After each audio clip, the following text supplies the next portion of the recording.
So, hello everyone. Welcome to the series named Conversation with Kushal once again. Today we have a very special guest who's a graduate from Harvard Business School.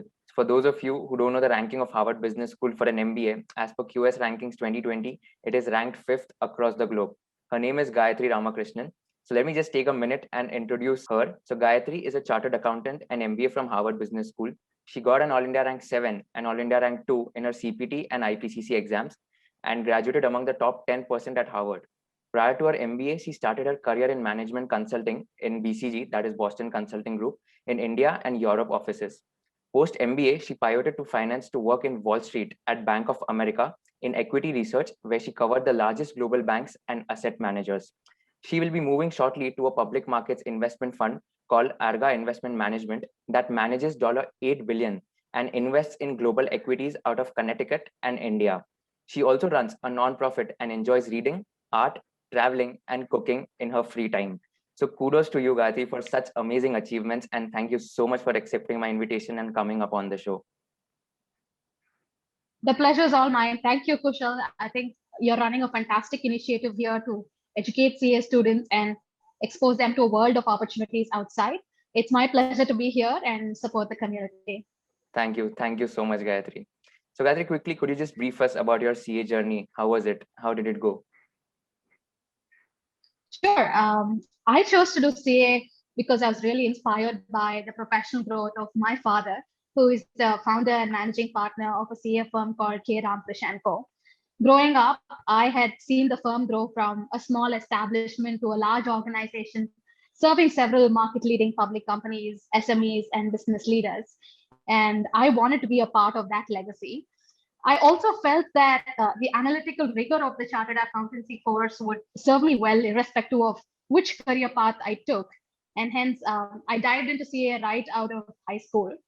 For my articleship, I chose to work with my family firm, where I had broad exposure across audit and taxes across a range of industries from hospitality, media, retail, automobile, and many more. Academically speaking, although I went to a couple of classes, I resorted to self-study more often than not. And I was fortunate to secure the All India 7th rank and All India 2nd rank in my CPT and IPCC. While the analytical rigor and client and industry exposure that CA gave me were very helpful in developing a good business acumen early on, I wanted to understand businesses more deeply and help to create impact with a futuristic solution focused lens. And hence, I was really excited about the career of management consulting. Serendipitously for me, a year or so before I graduated, the global consulting firms started hiring CAs, and I was fortunate to find myself at BCG. Right. So you ended up in BCG, which is one of the top 3 management consulting firms. And that might have been an amazing feeling, like getting shortlisted and selected in BCG.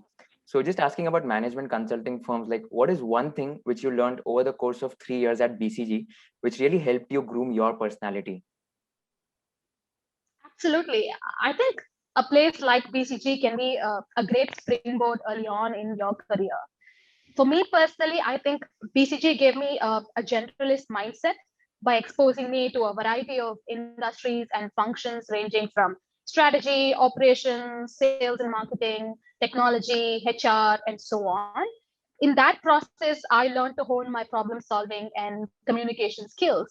And I also developed a good understanding of different business fundamentals and business models. And I think that was sort of the best part of working for a consulting firm early on. Right, get it. So understanding the ground reality of various industries and various businesses, that might also have been a very good add-on in terms of getting into a management consulting firm. So Absolutely. Get your point on that. So just asking, like, from perspective of BCG and all other companies, I just want to ask your personal opinion on this.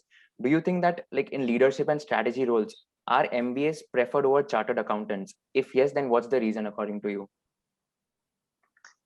I personally think that an MBA opens up a lot more doors than CA does, but I want to caveat that to say that it largely depends on the context of the individual and his or her starting point. I think professionally speaking, an MBA exposes a student to many career opportunities through recruiters on campus and through networking opportunities from classmates, and alumni. And academically speaking as well, I think MBA helps to really broaden your mental models through exposing you to topics like strategy, economics, marketing, leadership, and really helps to make a chartered accountant's education more holistic, thus setting him or her up for success later on in leadership roles. But going back to my earlier caveat, let's say a CA started in a good place like a top management consulting firm, he or she might already have a good learning environment and might already have many exit paths that might lead to strategy and leadership roles. And in those circumstances, an MBA might not always be required. All right, get it. So then you decided that you also wanted to do an MBA. So we also heard about the reasons like why we should do MBA over CA and why MBAs are preferred over CS. So asking about your factors which you considered when deciding whether to do an MBA from India, from IIM Ahmedabad or IIM Bangalore, or whether to do an MBA from abroad, like from the top 5 universities. So what are some of the factors you considered in terms of getting into an MBA from India or abroad?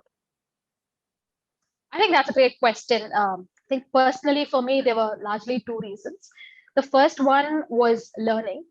For me, I love the idea of studying abroad, meeting people from different countries and cultures and career paths, learning from their perspectives, broadening my own thinking, and just being challenged to see the world in different ways. An opportunity to study with people from different parts of the world who have many years of work experience, who worked across industries. I think that can help you really learn and grow a lot. Comparing that to an Indian MBA, although they are very competitive and I think they're great by themselves, they relatively, compared to US MBA, they attract students who are probably freshers and students with a lot lower work experience. And personally, having worked for a couple of years, I thought I'll be able to get more out of an MBA which values your work experience. And hence, I chose to do my MBA abroad. I think the second reason for me was the fact that an MBA abroad gave you great global mobility and networking opportunities. And for someone who's thinking about their career more globally, it might just make sense. For instance, in my case, I chose to work in New York for a year and a half after my MBA. And in my next role, I'll be working both in US and in India. And hence that optionality of working, in different geographies is something that an MBA abroad could really open up. Right, get it. So having an international exposure is also a must if you want to have a career globally, and if you want to have some network which are placed amongst the entire globe. So get your point. And also you spoke about the work experience, like in India, it's not necessary to have a work experience of 2 years. You can go without work experience as well into IIM Ahmedabad or Bangalore.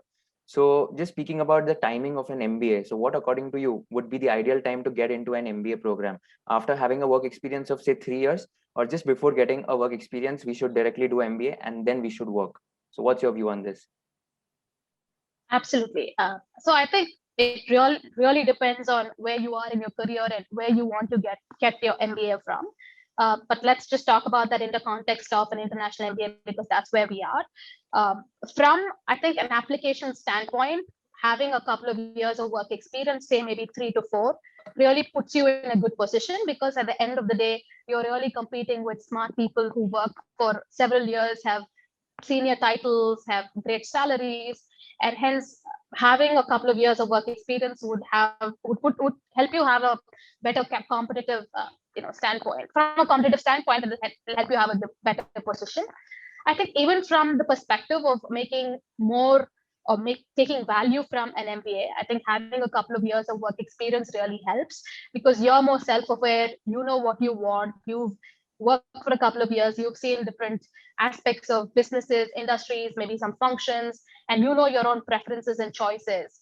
And you know what your next step is likely to be. And you have better clarity on making those choices. And hence, I would always say that getting an MBA after a couple of years of work experience always makes sense. But let's say if someone feels really strongly that they've learned a lot in their articleship period, and for whatever personal or other reasons, they really want to complete their educations really quickly, and they know that they have a certain career path in mind, and an IIM or another Indian school gets them to that path, well, by all means, I think it's also a great choice. Okay, get it. So I think it's a personal choice whether to do an MBA right? Immediately after your CA, or just like having a work experience of 2-3 years and then doing an MBA. Get it? So Absolutely. finally you went into Harvard, you applied to Harvard, and you were very lucky enough to get into Harvard as well. So let's take an example. If there's a person who wants to get into Harvard after 2 to 3 years, so what are some of the advices or tips which you would like to give that particular candidate so that even he gets into Harvard? Just to put it differently, I'd like to ask that what are these like top MBA schools looking for in a candidate? So what are some of the things which they look for in a candidate while taking them in campus? Yeah, that's a great question again. Um, I think when you're thinking about a global, let's say an Ivy League MBA, they look at a couple of things. The first probably is you want to have good academics. That could be your GMAT, your college, your CA scores, and all of that. The second aspect would be to have strong professional experience, say 3 to 4 years of experience working for a well established employer or a brand where you can really demonstrate impact, initiative, and some kind of achievement. Then you also want to have good extracurriculars and a solid community experience. I would say if you're really targeting an Ivy League MBA, don't be impatient to apply at the earliest chance you can. Wait for a couple of years, work for a couple of years, like the 3 to 4 years I mentioned earlier. Even if, let's say, you're applying 2 to 3 years out, it might actually be a good idea to go through the application process, like a mock application on the website, where you're really not hitting submit. But the idea of looking at different application forms, different schools, can really help you to understand what different schools are looking for and how you sort of measure up against that. When ultimately it comes to the time of applying, make sure that you're reaching out to your friends or seniors, whoever you might know in those schools, and request them to review your application and your essays and share any feedback that they think would be useful. If you do not know a lot of people in those schools, it might even be a good idea to work with a seasoned MBA admission consultant who can help to review your profile, your essays, your applications, give you feedback, and possibly help put you on the right track. Right, get it. So in terms of getting into these schools, we like they want everything. So they want an all-rounder kind of a candidate who's not only good in academics but also had some good professional and extracurricular activities background.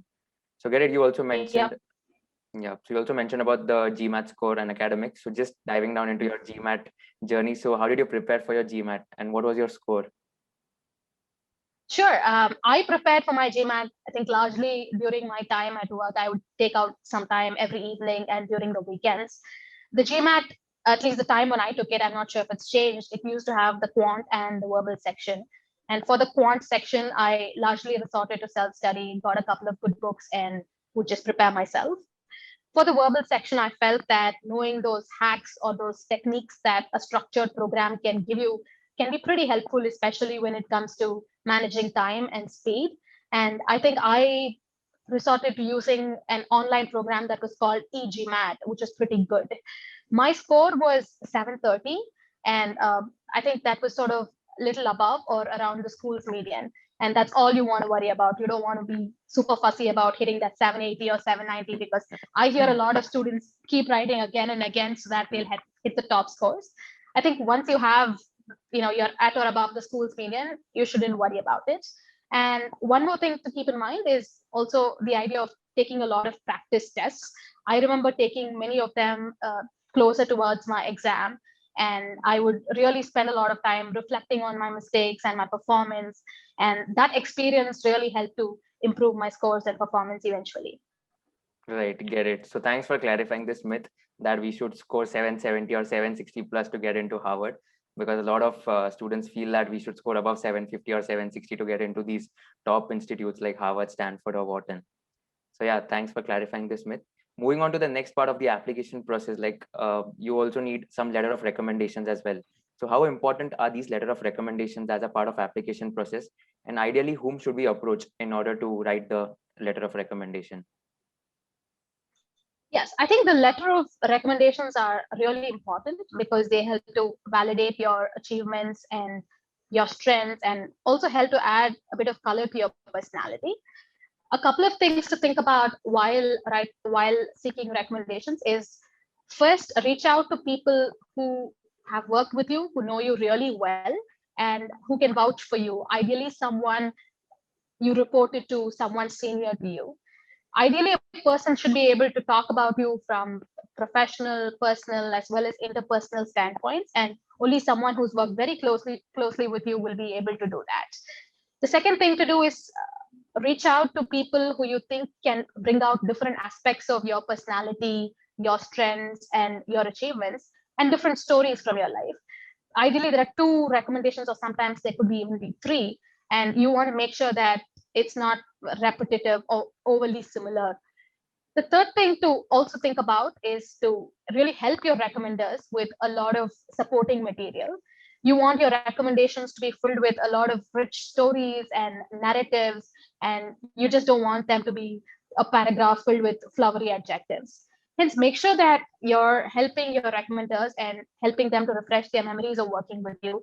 And that could mean you could give them a summary of your project, your role and impact when you worked with them, or you could give them a sort of a bullet of your strengths and areas of development from your performance evaluations, things like that. You could even choose to share your essay and your application just to help them have a bigger perspective and an idea of what you really are set out to doing.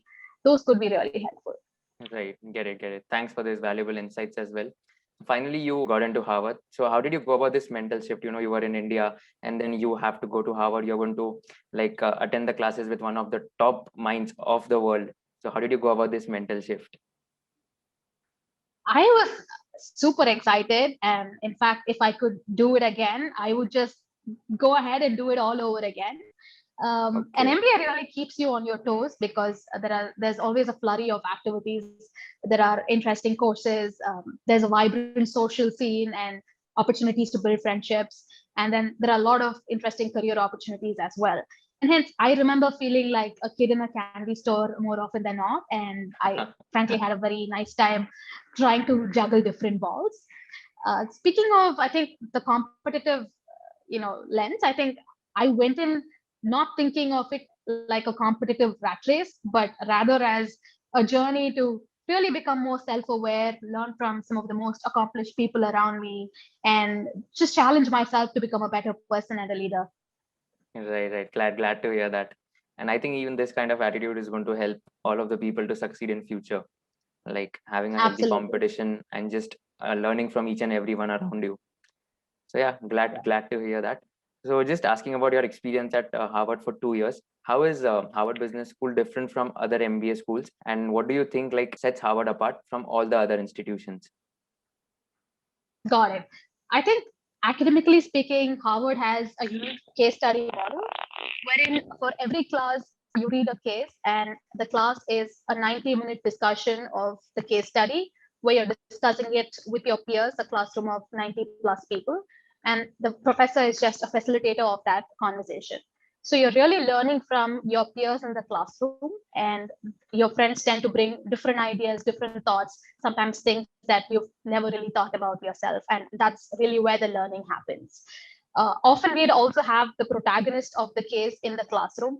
Let's say if you're reading a case about a CEO trying to make a strategic choice in his or her organization, we would have the CEO in the classroom talking about their real life experience of making that specific decision.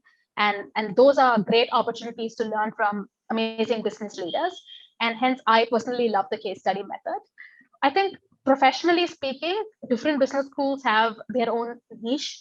Some schools have, greater specialization in finance, some in marketing, some in technology, and hence a school with a certain kind of specialization could possibly open up certain kind of opportunities.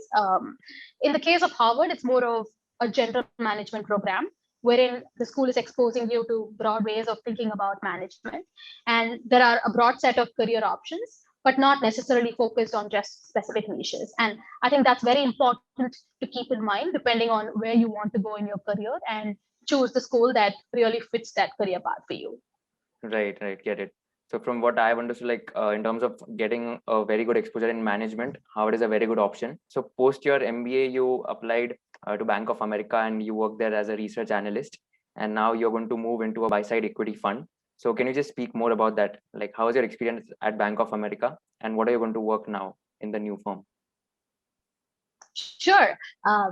As you said, post HBS, I worked for about a year and a half in New York in Bank of America where I was an equity research analyst, and I was an analyst who covered the financial services. So essentially, I looked at some of the largest banks and asset management companies in the world. I think for me, it was like a great finishing school to learn finance, to see how Wall Street really thinks, to learn and fine tune my modeling skills, to engage with management and investors, and really understand how they're thinking about businesses and industries. In my next role, I'll be moving to the buy side, to an investment fund called Arga Investment Management. They manage about 8 billion, and they are a long only value fund, and they invest out of US and India. I largely pivoted to a career in finance, primarily driven, I think, by three reasons, if I could just summarize it at a high level. I think the career really spoke to my intellectual curiosity. I loved learning about businesses and industries. And in this job, whether it's on the sell side or the buy side, you're constantly learning more about the markets, about the economics, finance, behavioral psychology, strategy. And I really like that multidisciplinary learning that you're exposed to every single day. I think the second aspect about the job is that you can really measure how much value you're adding at the end of the day. You're not only able to measure your own performance, but you're also able to perceive how much value you're adding to the people whose money you're managing, whether that's individuals or institutions. And hence, the idea of making money work for people in a world where we're all working for money really inspired me. I think thirdly, it's a very entrepreneurial career, and irrespective of where you are on the career path, there is a great autonomy in your day-to-day job, and I really love that. And I'm happy to share more thoughts if there are more questions on people willing to explore a career in finance. Asking about the finance profile itself in Bank of America. So you said you were a research analyst. So while evaluating companies, like let's just go into some of the technical aspects. So what are some of the factors which you take into consideration while evaluating any particular investment opportunity? Got it. So it really depends. Whether you're doing that on the sell side or whether you're doing it on the buy side, and even within the buy side, different investment funds could have different philosophies. For example, a fund that is looking at, say, value oriented names could be looking at stocks very differently than a fund that is looking at, say, growthy companies. Then they could be evaluating investments very differently. I think the frameworks to evaluating an idea, and I can talk about this from a sell side perspective. First off, you're trying to really get to the deep nitty gritties, the 10Ks, and all the annual report, all the investor calls and conference call transcripts, where you're really spending time trying to analyze the history of the company, understanding what they do, what are their competitive strengths, who are their competitors, how is the industry evolved, how does the future look, what are some of the trends in the industry, and such things. And in the process of doing that, you're also engaging a lot with the management of the company, you're engaging with the investor relations. And you always have a team of people in the company who've covered the stock or who've covered the company or that specific industry for a longer period of time. And hence, you can always interact with them and understand more deeply about these organizations. Sometimes there's also a lot of primary work that you're doing. Essentially, you're talking to experts to understand certain nuances in the industry or certain big trends. In some sectors, people sort of leverage a lot of big data and analytics to get into the weeds on how the company could grow or to make their forecast better. So it really varies quite a bit depending on the industry that you're looking at and the company that you're looking at. And that sort of makes it very interesting because there's really no one right way or one single way to do it. And I think even some of the greatest investors are constantly learning and trying to become better. And that's something that I like the most about my job. Right, get it. Thank you so much for those wonderful insights, like analyzing the industry as well as going down deeper into the company, speaking with the management, all these factors which we should keep in mind. So yeah, thank you so much, Gayathri. Like that was a wonderful conversation with you. Even I literally enjoyed a lot asking questions and gaining a lot of insights. So just like before we conclude, any last message you'd like to give to all our viewers? Sure. Thank you, Kushal. I also enjoyed talking to you, and thanks for this opportunity.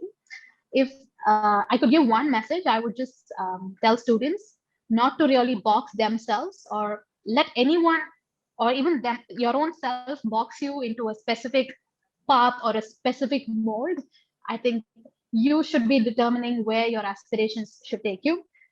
Just to give you an example, when I was a CA student, a lot of them said that getting into management consulting was possibly going to be impossible because those days there were not many CAs who were hired, or probably it was just the initial days when very few CAs were hired, and it was mostly MBAs. And then when I got into consulting and I was thinking about HPS, people said, why don't you think about other schools? Because not many CAs had really gone to Harvard so far. And then post MBA, when I was looking at trying to getting into investing, they said breaking into the buy side, especially on the public equities side in a different stock market where you hardly lived, was again going to be really difficult. And these were very seasoned professionals in the industry. And at the end of the day, all of them were really wrong. Hence, I would just urge students to challenge their own assumptions about themselves. They challenge others, challenge the assumption of others, and put your best foot forward. Believe you can, and you really will. Yeah, wonderful, wonderful. Thank you so much for your words of wisdom. I hope that is going to inspire a lot of aspirants and qualified chartered accountants who are looking for professional opportunities as well. So thank you so much for inspiring every one of us, and all the best for your future endeavors. So you already have a very bright future ahead. So wish you all the best for that. Thank you, Kushal. It was a pleasure to talk to you. Likewise. Thank you so much.